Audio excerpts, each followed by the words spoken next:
Agak.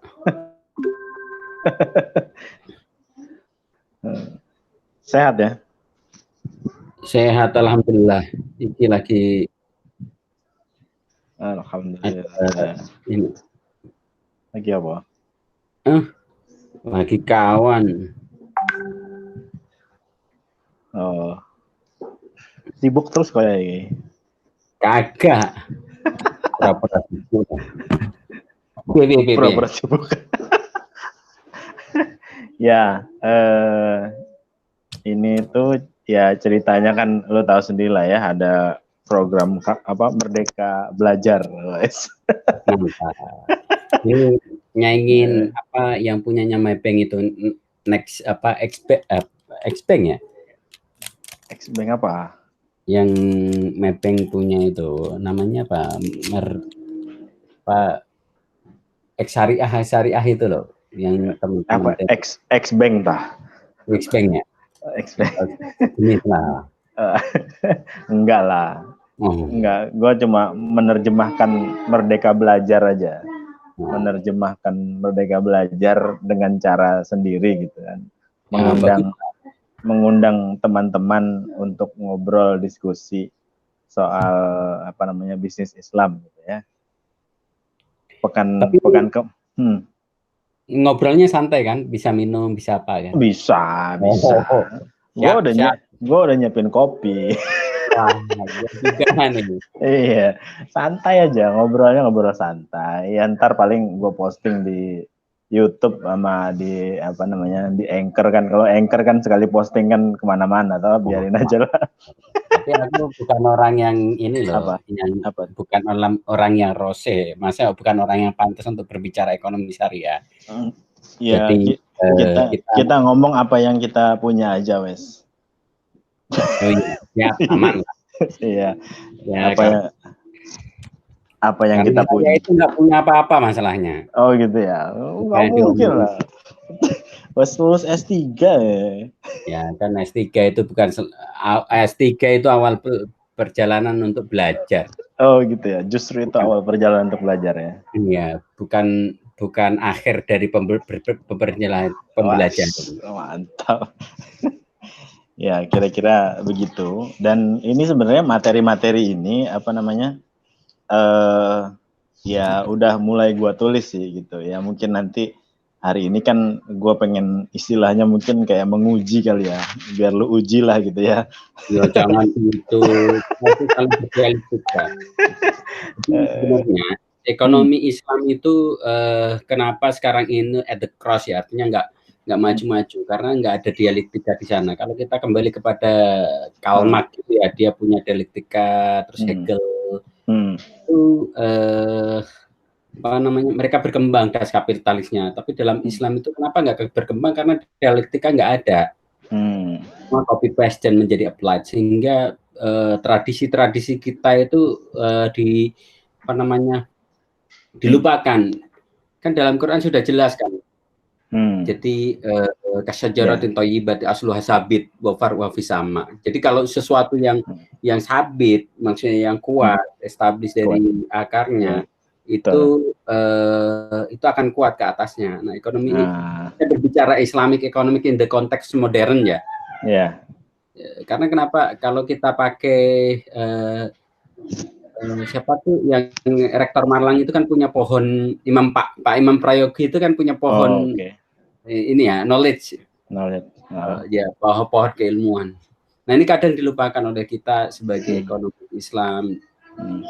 Ya, akhirnya apa namanya jadinya instan kan, nggak kuat ke akar-akarnya. Istilahnya mungkin fundamentalnya juga nggak kuat ya jadinya ya. Jadi enggak. Apa? Kalau keterpa angin pun dia akan goyang. Goyang, ngikut ya. Sampai ada suatu seminar Bagging the Universal of Islamic Economic Happening.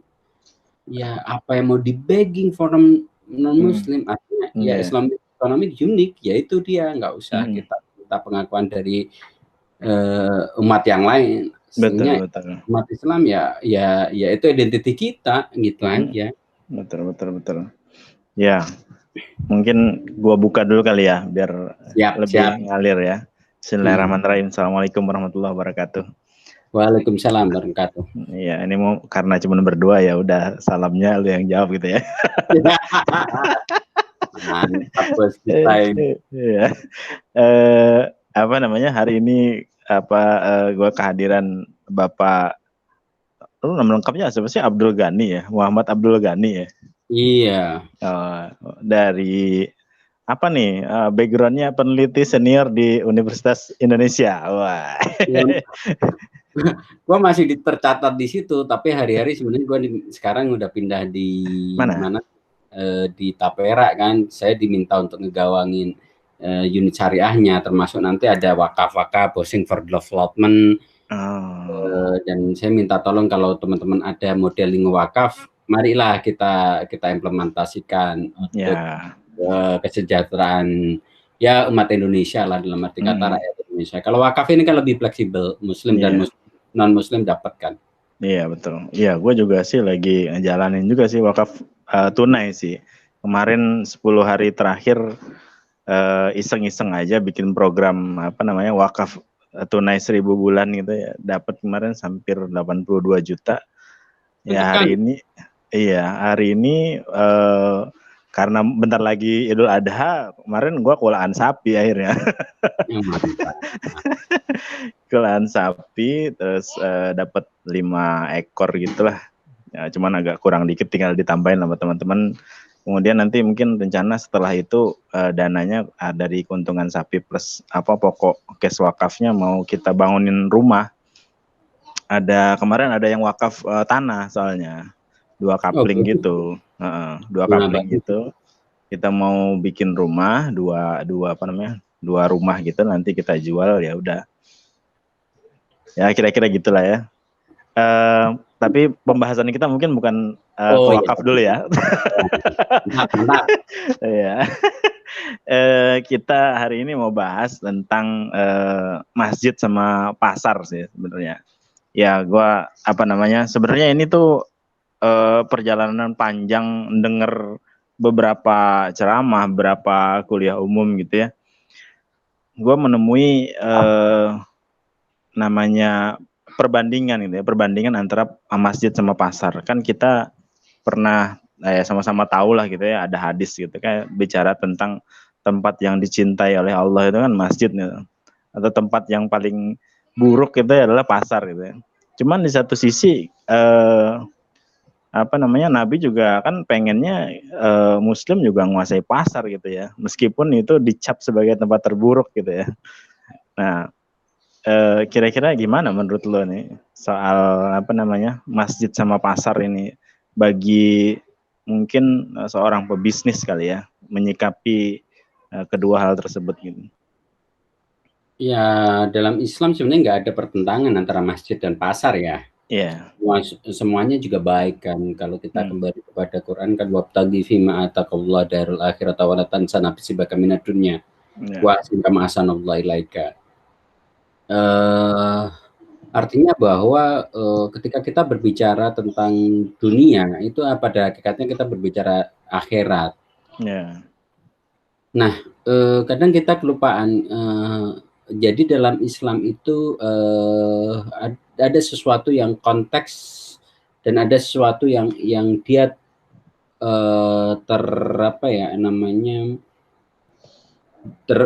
terikat dengan ruang dan waktu.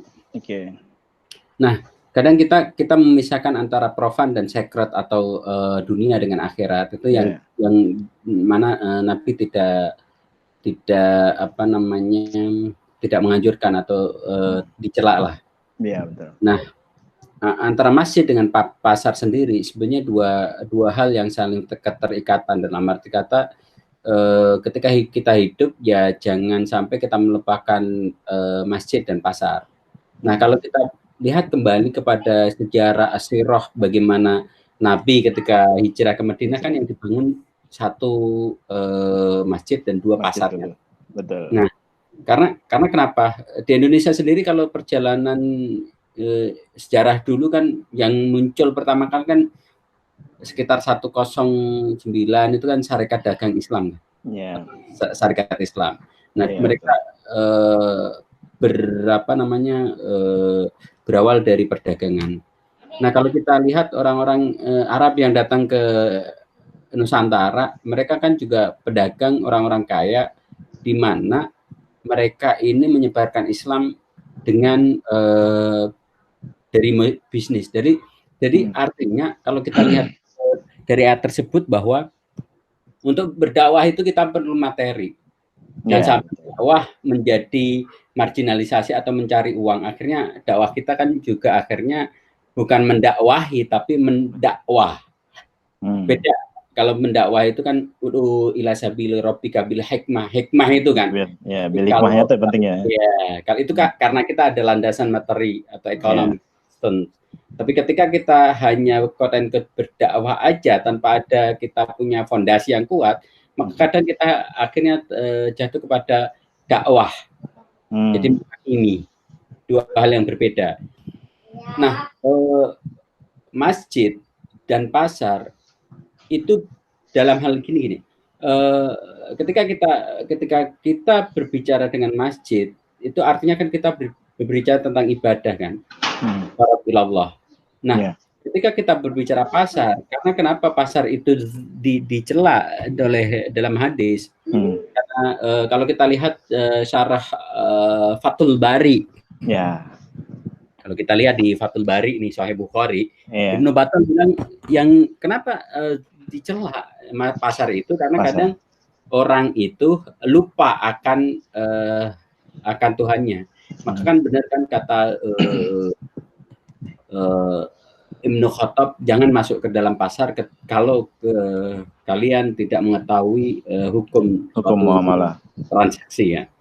Jadi intinya pasar dengan masjid itu suatu keterikatan di mana dua-duanya sebagai alat atau wasilah untuk mengingat Allah. Jadi ekonomi Islam itu sebenarnya adalah God centric, di mana ketika kita bertransaksi atau ketika kita berinteraksi terhadap ekonomi, maka kita harus ingat pada Yang Maha Kuasa. Itu saja. Jadi sebenarnya bukan pasarnya yang dicela, tapi konteks bagaimana kita dialektika dengan pasar itu sendiri. Maksudnya bagaimana kita berhubungan dengan pasar itu. Kalau pasar itu mengingatkan kepada Allah, ya nggak masalah, nggak ada. Tapi ketika pasar ini menjauhkan dari Allah, maka disitulah yang ketidakbolehan. Ya. Gitu. Satu waktu juga aku pernah dengar ya, kalau Islam itu kan sebenarnya kan kayak misalnya Imam Bukhari juga nyusun kitab Sahih Bukhari itu kan sebenarnya kan berurut ya. Nah, ada pendapat bahwa di Islam itu segala sesuatunya tuh harus diperoleh dengan cara berurut gitu ya. Mungkin nggak, misalnya gue bilang begini, kalau lu nggak tuntas tentang masjid, ya, hidup lu nggak tuntas tentang masjid, jangan berharap lu bakal menguasai pasar atau juga lu misalnya nggak terjebak dalam riba di pasar, goror di pasar misalnya, maisir di pasar gitu. Kira-kira gimana? Ini tergantung teks dan konteksnya gimana. Apakah ketika masjid itu menjadi me'yar atau pusat suatu peradaban, di mana peradaban, karena peradaban Islam, ketika kita berbicara tentang peradaban Islam, berarti kita berbicara tentang peradaban ilmu, karena daripada Islam adalah ilmu. Betul. Kenapa salah satu Asmaul Husna itu al-alim. Nah, ketika masjid itu sebagai sumber keilmuan dan keilmuan itu masuk ke dalam manusia dan dijalankan, maka ya benar kata antum bahwa ketika masjid itu nggak tuntas, berarti di pasar nggak tuntas. Tapi ketika itu ketika dalam konteksnya bahwa itu masjid sebagai pusat peradaban. Tapi ketika masjid hanya dimaknai ibadah mahdhah, artinya di situ sholat aja, nggak atau seperti kalau dulu itu ada namanya Ashabus Suffah itu masjid aja, terus ini apa namanya ibadah. Ya khawatirnya jadi khawarij nanti. Saya tidak antara Ashabus Suffah dengan khawarij enggak. Artinya gini, khawarij itu beda antara Ashabus Suffah dengan khawarij. Cuman kalau khawarij itu tuh secara teks mereka ngerti Iya. Tapi secara implikasi beribadah mereka nggak ngerti. Makanya kan kenapa Sayyidina Ali dibunuh oleh orang Khawarij Khawarij. ya. Iya. Jadi sebenarnya ilmu di situ. Ada ilmunya dulu ya di situ ya. Hmm. Harus menjadikan masjid sebagai pusat peradaban ilmu dulu ya. Yeah. Bukan pusat ibadah juga ya. Kalau hanya sekedar pusat ibadah mungkin ya akhirnya kita juga akan terjebak lagi dengan pasar-pasar yang ada di luar sana kan gitu ya kira-kira ya. Begitu. Iya. Mantap nih. Maaf bahasannya seru. Enggak, biasa sendiri.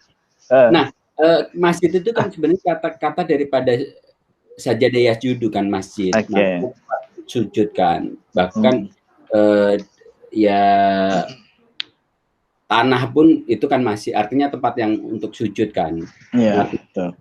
Nah, intinya adalah kalau kita lihat dari perjalanan dulu itu kan peradaban dibangun di masjid, misal Imam Malik mengajar al-Muwatta di masjid. Itu kan ilmu kan.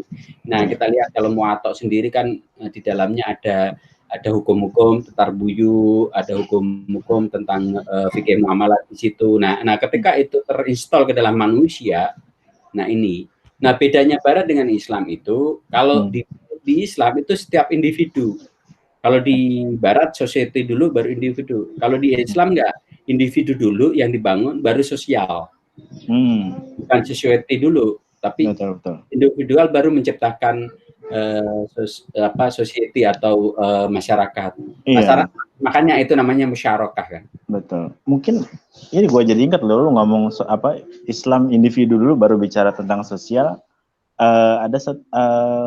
Ada seorang ustadz itu bilang begini, bahwa ada ulama bilang bahwa Quran itu kalau kita mau bagi-bagi tentang dia turunnya tentang apa saja gitu, kita bisa bagi jadi 3 gitu ya. Yang ketika sepertiga yang turun pada yang awal-awal itu ternyata development untuk individual dulu ya. Kemudian yang kedua itu developmentnya itu bicara tentang interaksi keluarga, organisasi gitu ya. Baru nanti yang sepertiga yang terakhir itu Quran itu bicara tentang tentang negara ya, tatanan sosial segala macam gitu ya. Iya betul bos. Cocok ya. Karena dalam Quran sendiri dibilang ku anfusakum wa ahlikum naro kan. Naro, iya betul. Kalau saya dulu teringat bahwa dalam suatu diskusi atau seminar Cak Nur itu menyebutkan tentang nar itu kan jannah ya. Jannah itu kan sesuatu yang indah, luxury, suatu kenikmatan ya. Nah, berarti kan nar itu adalah sesuatu yang menyiksa lah. Artinya makanya dalam Kifatul Azkiyah itu tentang sa'adah itu kan atau taufik wal hidayah. Sedangkan di sa'adah itu kan sakhawah itu kan sa'adah kan sakhawah ya. Sakhawah itu dia tidak mendapatkan taufik, hidayah, maunah dan lain-lain. Artinya suatu hal yang kebaikan dan kenikmatan. Nah, artinya di sini bahwa kalau kita lihat kepada Quran lagi kan individu dulu, keluarga, serta sosial atau negara. Itu yang seperti antum sampaikan tadi. Iya, betul. Cocok ya. Ya, emang Quran itu kan sebenarnya ya itulah bedanya mukjizatnya Nabi Muhammad SAW dengan nabi-nabi yang lain ya. Kalau mukjizatnya nabi yang lain tuh cuman buat dia tok ya. Kayak Nabi Musa kan dikasih tongkat ya buat dia aja kan. Kalau dipegang Nabi Harun juga mungkin nggak bisa kan ya. Kalau mukjizatnya Nabi Muhammad justru kalau kita bisa menghidupkan mukjizat itu sebagai umatnya kan ya, karena Qur'annya itu ya. Artinya kalau kita kembali pada ilmunya tadi ya, balik lagi ya. Kalau nggak kita bedah ilmunya yang ada di dalam Quran, juga susah juga kita mau bicara tentang hebatnya peradaban Islam misalnya gitu ya, atau kita nggak mungkin juga akan menguasai pasar kalau kita juga nggak menguasai ilmunya itu ya. Betul. Nah, yang pertama sekarang pasar kan gini, sebenarnya tingkat suatu ekonomi itu berbanding lurus dengan tingkat suatu ilmu. Kita lihat Baghdad lah, dia menjadi center of economics excellence ya. Karena di situ, di Baghdad itu zaman Harun al-Rasyid kan perkembangan ilmu juga tinggi kan. Betul. Jadi ketika kita ekonomi itu kan kalau dalam sistem peradaban dia kan bagian kecil ya. Artinya ketika peradaban kita naik, peradaban kuat, otomatis ekonomi kita kan naik. Betul. Currency atau angkuat kita juga naik. Financial intermediary atau financial industry juga naik. Ini yang sering dilupakan oleh teman-teman di ekonomi Islam. Jadi bicaranya moneter, economics, tapi lupa bahwa economics itu part of corner lah daripada civilization. Iya. Atau mungkin ekonomi itu sebenarnya output aja ya, bukan bagian daripada proses ya. Justru bagian daripada proses dan input itu ya ilmu tadi ya. Ya, sekarang gini. Kenapa kapitalisme kuat? Kita lihat kapitalisme itu kan suatu sistem ya, di mana misal nih, kenapa Louis Vuitton atau Hermes atau lain, siapa yang konsumsi? Nggak mungkin kan dosen konsumsi itu. Iya betul. Nggak mungkin. Orang yang knowledgeable saya yakin konsumsi nggak itulah. Dan mungkin yang banyak konsumsi adalah artis. Nah, industri di mana yang glamorisasi itu ada. Nah itu artinya bahwa itu yang mensupply demand side dan supply side. Nah makanya itu yang harus yang harus kita ketahui bahwa suatu sistem itu pasti ada awal dan akhir. Betul. Ya. Ya intinya ya soal bicara masjid dan pasar tentu ini bicara ilmu ya. Di masjid menimba ilmu, di pasar kan Umar sama Ali juga kan sahabat Umar dan Ali juga pernah bilang, ya lu kalau nggak punya ilmu jangan ke pasar dulu kan gitu ya. Nah ini yang disalahi, yang maksudnya yang di misconception-nya adalah ekonomi masjid itu ekonomi bagaimana? Apakah di situ ada suatu bangunan atau toko atau apa? Betul. Nah itu yang kadang dilupakan adalah bahwa masjid dari dulu sampai Khilafah Utsmaniyah itu adalah center daripada ilmu. Betul. Bukan atau mungkin kayak konsep ekonomi masjid hari ini ya. Ya kita membangun ekonomi ya di sekitar masjid atau di dalam area masjid gitu mungkin. Atau gimana? Kira-kira kalau menurut saya di defend dulu. Kalau dalam ilmu mantik itu mahiyahnya itu. Jadi apa sih yang dimaksud ekonomi masjid itu apa? Apakah memberdayakan masjid atau memberdayakan umat yang ke masjid? Artinya jamaah dan batasannya gimana? Nah kalau memang mau memberdayakan masjid itu kan ada dua. Artinya memberdayakan umat yang masjid itu ada dua. Satu dengan ilmu, kedua dengan taraf sosial, ekonomik lah. Nah ini bisa jadi pengurus masjid itu membuat skema misal ataukah korporasi atau apa itu tapi konsep-konsep itu kan nggak boleh kita, artinya dalam masjid kan kita nggak boleh bertransaksi perdagangan kan. Betul. Tapi ketika kita diskusi tentang ilmu berdagang itu kan diperkenankan. Ya betul. Tapi mengeksekusinya bukan di masjid ya. Bukan, tapi di luar. Betul. Jadi dalam Islam itu simpel kok. Apapun aktivitas kita, selagi aktivitas kita itu mengingatkan kepada Allah, maka itu dianjurkan. Betul, dianjurkan. Dan kalau kita lihat definisi ilmu daripada ulama gitu, ulama tasawuf gitu ya. Iya. Ilmu itu kan sesuatu yang mendekatkan diri kepada Allah. Itu kan ilmu. Nah, menurut antum sendiri kalau konsep ekonomi masjid ini lebih kira-kira akan lebih nyata gaungnya tuh diwujudkan dalam bentuk apa kalau di dalam konsep ekonomi masjid gitu. Kalau Kalau buat menurut gue sih saya, mencatat ya dari apa namanya artikel-artikel tuh pokoknya sampai 12 jenis usaha lah gitu ya kira-kira bisa di apa namanya dikembangkan di masjid sampai pangkas rambut segala macam, terus ada titipan alas kaki aja mau dibisnisin gitu ya jadi ekonomi masjid. Menurut Antum gimana? ya kita harus kembali kepada konsep manusia dulu ya. Ketika kita berbicara ekonomi, kan kita berbicara economic man. Ya. Nah, jangan lupa bahwa dalam konsep Islam, kalau Imam Fakhruddin Razi di Tafsir Kabir kan bilang manusia itu sejatinya kan anak itu kan ruh. Ruh, qalb.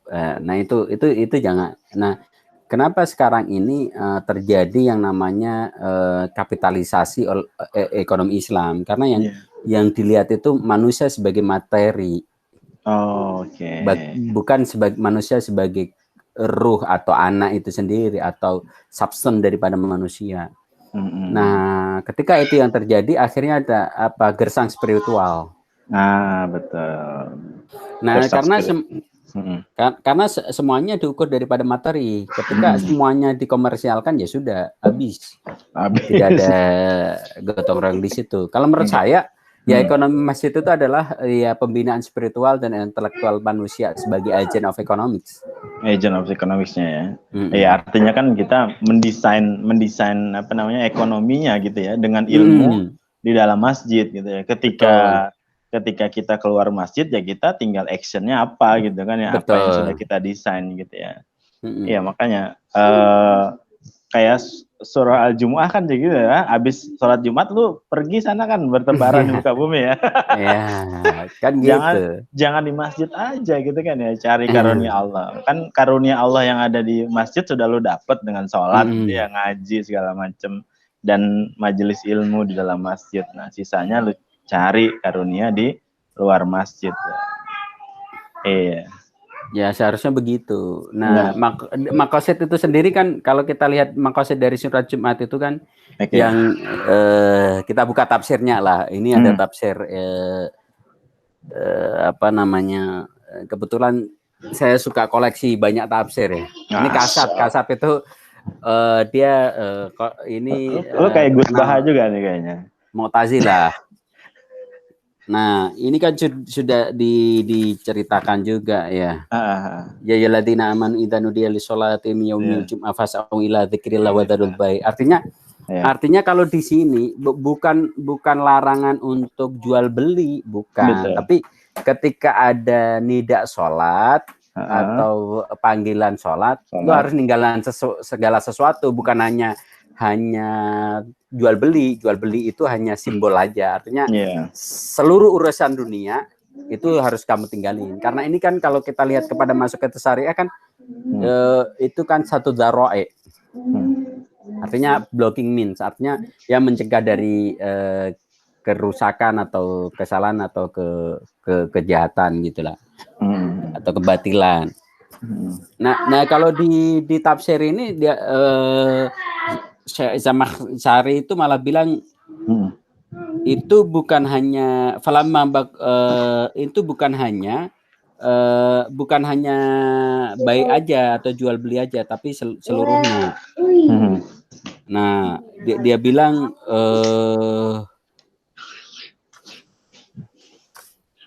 tidak hanya apa namanya baik, tapi semuanya. Semua kegiatan. Ya, semua kegiatan. Wa idza nazala aqama li sholat maka Abu Bakar wa Umar radhiyallahu anhuma dalaka hatta idza isman wa katharuna wa tabaun munazil hazad mu'adzinan akhar fa amara bi ta'dzin al-awwal ala dair ala tisman zawair.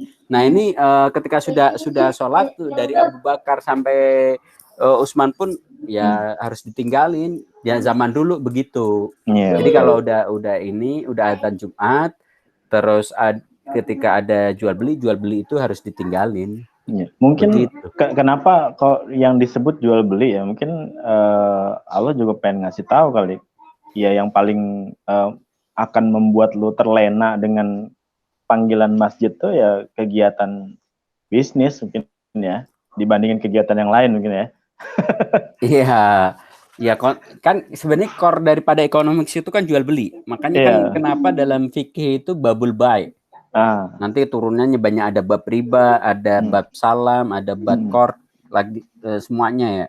Dan kenapa nggak bab itu yang maksudnya yang lain, transaksi yang lain atau falas atau apa, tapi kok kenapa baik kan? Iya. Judulnya selalu baik ya, nggak ada bab muamalah gitu ya. Nggak ada babul baik. Selalu baik. Karena kecuali fikih lintas agama. Kalau fikih lintas agama bukan bab sholat dulu. Kalau itu kayaknya nggak usah dibahas. Nah, kenapa itu di hari Jumat? Karena hari Jumat itu kan sakral ya, hari sakral. Maksudnya Sayyidul Ayam, jadi spesial lah gitu. Jadi intinya kalau sesuatu yang menghalangi kita dekat dengan Allah, maka tinggalin, termasuk jual beli.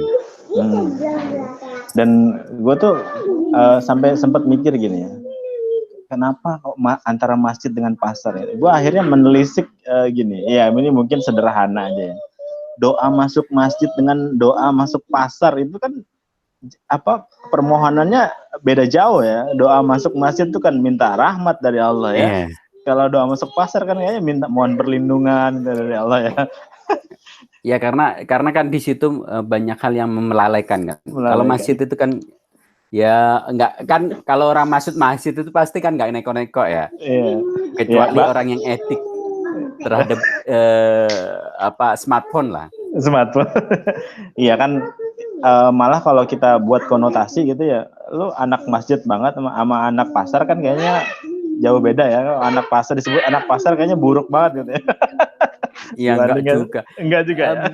Bahkan suatu saat Umar bin Khattab itu ditanya, Umar tentang seseorang ya, dia ahli masjid, tapi disuruh ditanya kan, orang ini ya intinya untuk investigasi lah, jangan hanya karena orang itu di masjid aja, ketemu di masjid terus lu langsung suka enggak, tapi investigasi dulu kelakuannya gimana, gitu.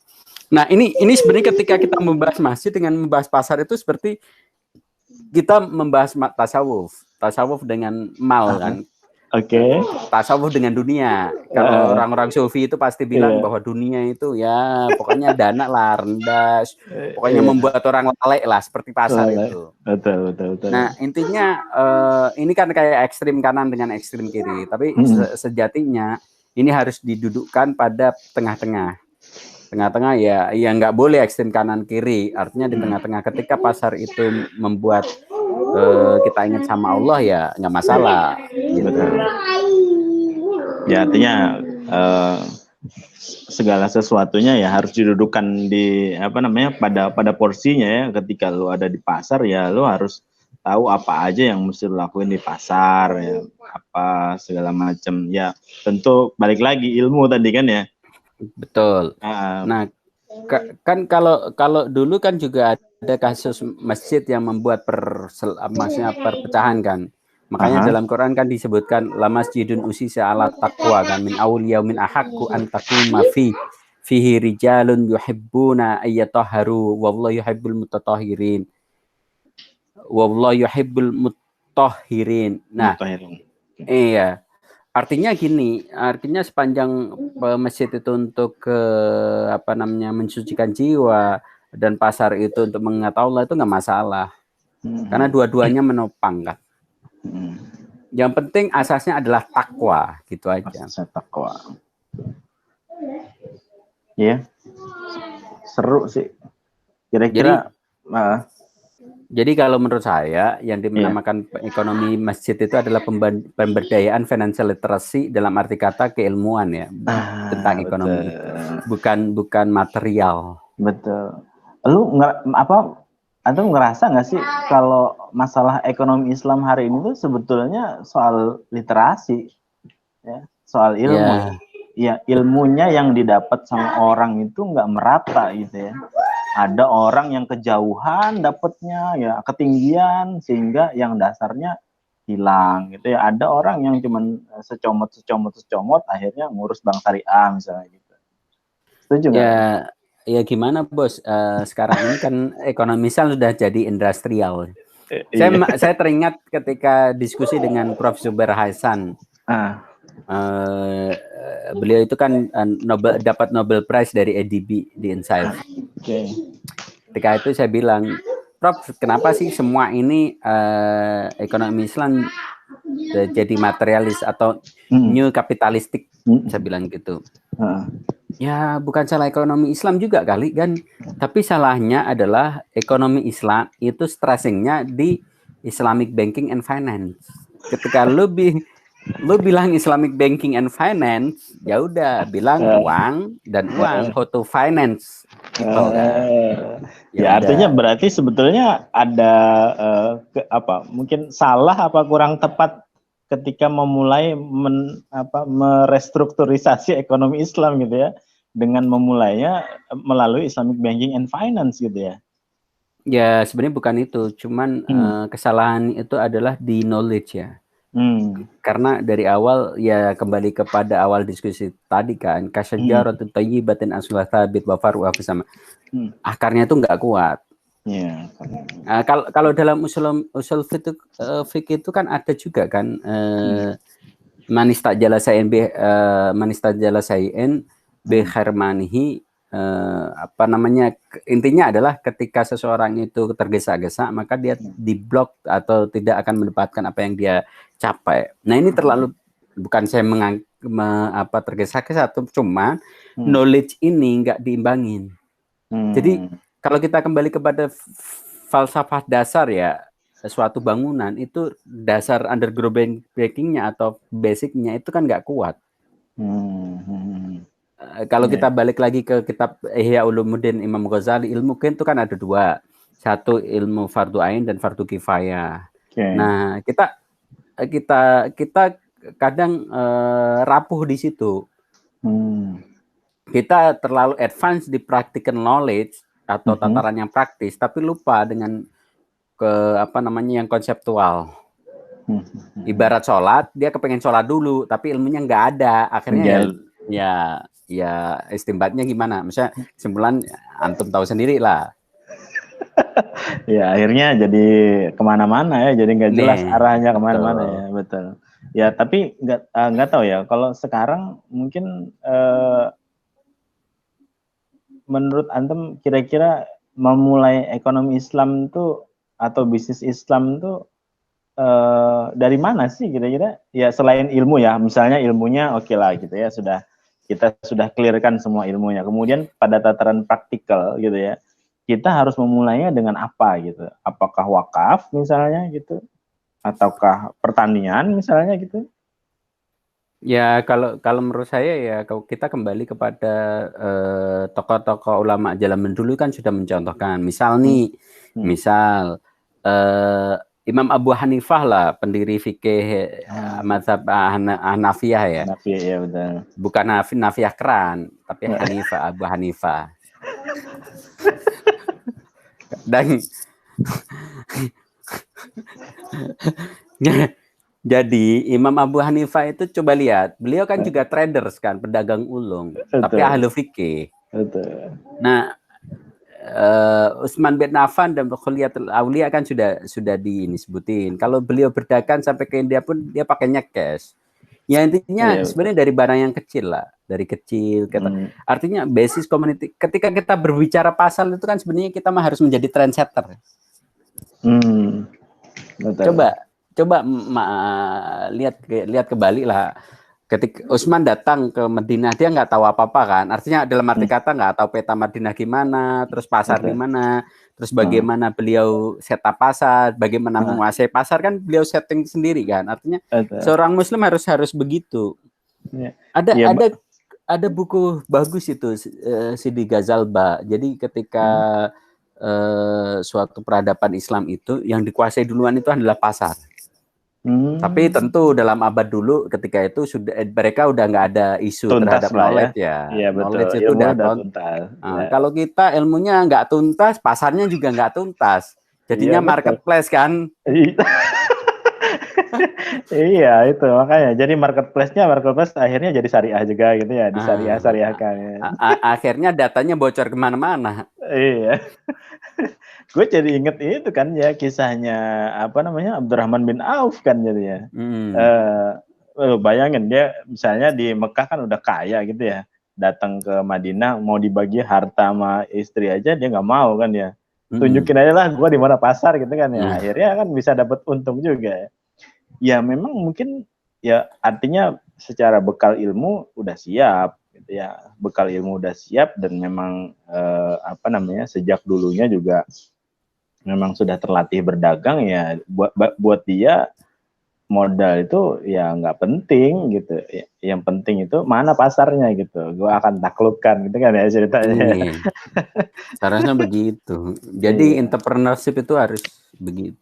Dulu nenek moyang kita kan jiwanya adalah jiwa pelaut kan. Artinya kan tahan banting. Seharusnya jiwa-jiwa itu yang sekarang kita aplikasikan di entrepreneurship. Iya. Cuman ya bekalnya tadi itu. Yang jadi masalah itu kan hari ini kan misalnya kita ngajar di mahasiswa ya. Ya mereka sendiri kan sudah terbentuk dari lingkungan yang bukan lingkungan literasi Islam juga gitu masalahnya. Ketika dia masuk prodi ekonomi Islam, perbankan syariah, hukum syariah dan segala macamnya itu akhirnya juga dosennya juga bakal keteteran karena emang basic literasinya juga nggak kesana kan. Sebenarnya itu tantangan standar ya. Kalau kita kembali kepada SWOT analisis ya itu kita anggap bahwa itu sebagai bukan weaknesses ya, tapi threat-nya. Artinya kalau menurut saya dengan kondisi kayak gitu bukan saya mengatakan bahwa itu mudah, enggak, cuman bisa diatasi dengan diakali. Kita harus tahu nih maroji yang substance itu apa. Misal kalau dalam keadaan kayak gitu, maka kita bisa pakai nih ta'lim. Habis itu fikihnya adalah mungkin kalau dia diversifikasi ya pakai aja kita fikih bidayal mustahid atau fikih ikna, itu tergantung dosennya sih. Sekarang udah banyak terjemahan kok, jadi nggak ada excuse lagi bahwa mahasiswa saya ini maksudnya illiterasi, tidak melek literasi kan, nggak gitu kali. Karena sekarang udah online, udah era 4.0, asimetris di mana-mana, info di mana-mana, mereka bisa gali sendiri. Betul. Ya. Cuma mungkin yang perlu kita bedakan juga ya soal di literasi ya. Ini kadang-kadang bicaranya adalah masalah kemampuan membaca juga sih. Membaca apa nih? Membaca teks ya. Kadang-kadang ini gini, mahasiswa yang banyak gua dapetin gitu ya. Ketika kita suruh membaca gitu ya. Ya mereka menyampaikan apa yang dibaca, tulisan yang dibaca gitu ya, bukan menyampaikan misalnya entah berupa gagasan, entah berupa misalnya ternyata jadi begini ya gitu misalnya gitu. Artinya ya hanya sekedar membaca gitu ya. Ketika kita minta untuk mengulangi ya memang yang diulangi adalah apa yang sudah teks yang dibaca gitu maksud gue ya. Bukan berarti istilah mungkin tadaburnya mungkin kali ya. Sebenarnya itu ini ya, itu ya kewajiban dosen sebagai navigator. Iya betul. Jadi kita harus ngasih proper framework. Artinya proper framework itu ya kontennya apa, metodologinya gimana. Misal nih ketika kita minta untuk analisis Gojek, kita juga harus menyediakan frameworknya gimana, terus critical analisisnya gimana. Jadi memang ya namanya pendidikan itu bukan maklumat ya. Maklumat something, tapi maksudnya infuse spirituality dan apa namanya ruh di situ yang penting. Betul. Menghadirkan ruhnya itu ya. Ya, jangan kita cuman ngasih maklumat. Kalau maklumat kan Google juga lebih pintar dari kita. Lebih pintar dari kita ya. Semua ilmu ada di dia ya. Iya. Bukan semua ilmu, tapi maklumat ada di dia. Maklumatnya ada di dia. Aku baru baca kitab Maratibul Ulum punyanya Imam Sya'rani. Nah, di situ dibilang bahwa ilmu itu maklumat. Jadi semua ilmu itu maklumat, tapi tidak semua maklumat itu ilmu gitu loh. Oke. Kalau kita kaitkan ya ilmu itu maklumat, tapi tidak semua ilmu itu maklumat. Oke. Jadi ada cut off-nya. Nah, kalau kita kaitkan dengan pasar dan masjid tadi, itu sebenarnya bahwa dua-dua ini akan menjadi bagus ketika itu sebagai bridging untuk menuju Allah. Intinya gitu. Ya. Sehingga dua-duanya bisa kita kuasai gitu ya. Artinya tujuannya bukan hanya tujuan sederhana buat hari ini aja gitu kan ya. Coba kalau kita pikir lagi, kenapa sih dalam ayat itu wa aqimus shalah wa atuz zakah? Kan berarti kalau umpama aqimus shalah itu kan di masjid. Betul. Ya maksudnya kita sebagai laki-laki kan jamaah di masjid kan di masjid. Gitu ya, bukan jamaah di gereja ya, tapi jamaah di masjid. Iya. Habis itu atuz zakah kan duit. Maksudnya materi lah, lu ngasih materi. Kan kalau umpama kita nggak punya materi, kan kita nggak bisa atuz zakah. Untuk dapat materi di mana? Ya, di pasar. Ya pasar lah. Iya, betul. Keduanya ini harus punya landasan ilmunya. Betul. Dan itu sebenarnya kan sederhana ya, tinggal kita memaknai ya itu tadi ayat soal tentang sholat dan zakat. Ya, kalau lu maknai dengan baik gitu ya, ya sholat ya di masjid, zakat lu nggak akan mampu bayar zakat kalau lu nggak punya duit kan ya. Duit ada di mana? Lu carilah gitu ya di pasar. Jangan lu cari duit di masjid, jangan. Betul. Jadi ekonomi masjid itu kalau menurut saya kalau dia untuk memakmurkan jamaah di masjid, saya senang. Oke. Untuk itu berarti kan ada knowledge, kan benar kan kata Imam Syafi'i. Alaikum bil ilmi. Artinya man arada dunia fa'alaihi bil ilmi, man arada al-akhirah fa'alaihi bil ilmi. Itu Imam Syafi'i bilang gitu. Ketika kita kepengin akhirat ya cari dengan ilmu, ketika kita pengen dunia cari dengan ilmu. Dengan ilmu juga. Masya Allah. Jadi kan gitu.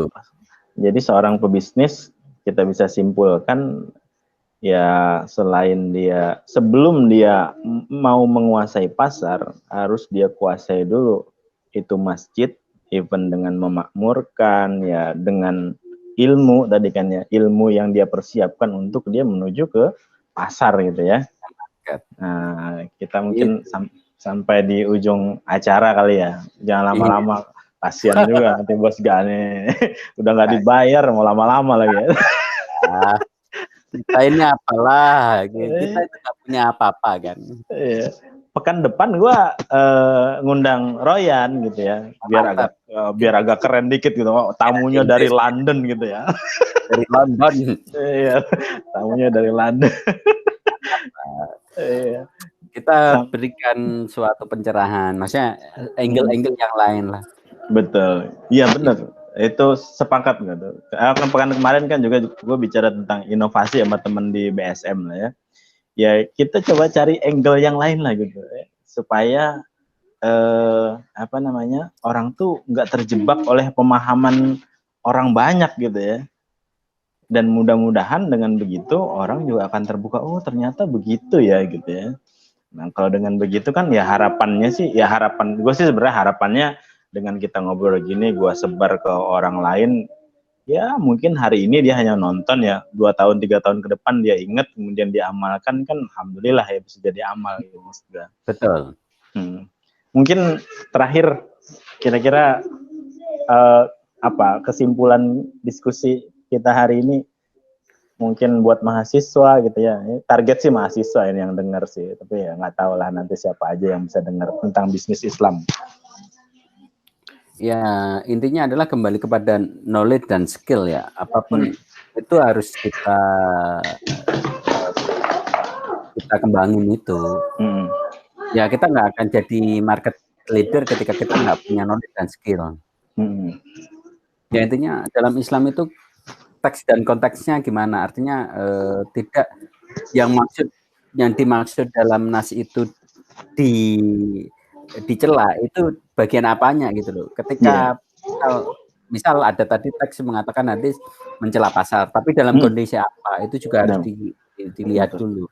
Tidak serta-merta bahwa sistem itu enggak. Cuman ketika dia melalaikan pada Allah berarti memang harus dicela. Tapi kalau ketika dia tidak melalaikan kepada Allah nggak masalah. Nggak masalah. Nah, orang pergi ke masjid atau masjid itu membicarakan hal-hal yang bersifat duniawi, dagang perdagangan kan dilarang.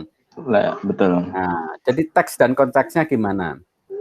Kalau ke masjid sholatnya ria kan juga nggak boleh kan? Iya. Betul.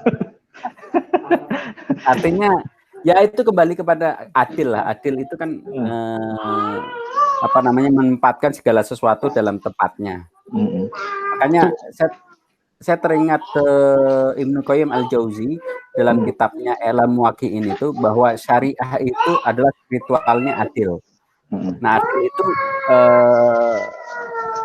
ritual adil itu artinya gini, dan tujuan daripada syariah itu adil. Ketika sesuatu yang bersifat tidak adil atau injustice walaupun dalam penafsiran itu bukan dikatakan syariah.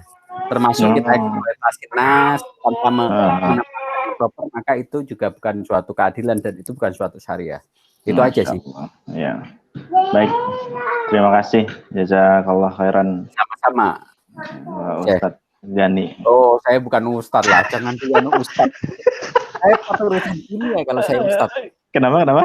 Repot urusan dunia kalau saya ustadz. Oh gitu ya. Biar Mas Ruhin aja yang jadi ustadz. Ya betul. Saya sepakat gitu. Itu. Jangan lagi dipanggil ustadz. Iya. Dokter Gani. Jangan dokter, biasa aja lah. Kemarin disertasi tentang apa sih? Neuroscience itu. Oh, neurofinance ya. Ya, dia daripada neuroscience. Ah, baik. Ya, karena kagak itu gara-garanya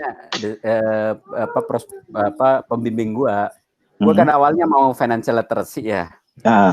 Ini mah buat kamu gampang, lu yang canggih dikit kenapa? Kurang aja canggih. Kalau neuroscience ya udahlah, kan salah satu suksesnya menuntut ilmu kan sobatul ustad kan. Iya betul. Hormat pada ustad, ya udahlah prof kan gitu. Iya. Manut ya. Iya, itu makanya taklim yang saya anjurkan itu harus ditaklim kepada student. Iya betul. Saya itu sebelum ngajar fikih di UI dulu, itu taklim dulu. Saya bangun, habis itu kerangkanya berpikir gimana. Ya, tapi ya kayak gitu ya gimana ya. Nantilah kita tambah obrolan yang lain soal yang ta'lim tadi ya. Oh jangan, repot urusan dunia. Repot ya. Saya tuh kepengennya itu santai-santai gitu lah. Yang hal-hal yang berbau berat-berat jangan kasih saya, kasih Mas Ruhin aja lah. Ya ini kan ringan aja toh, buat antum kan ya nggak berat-berat amat kan ya.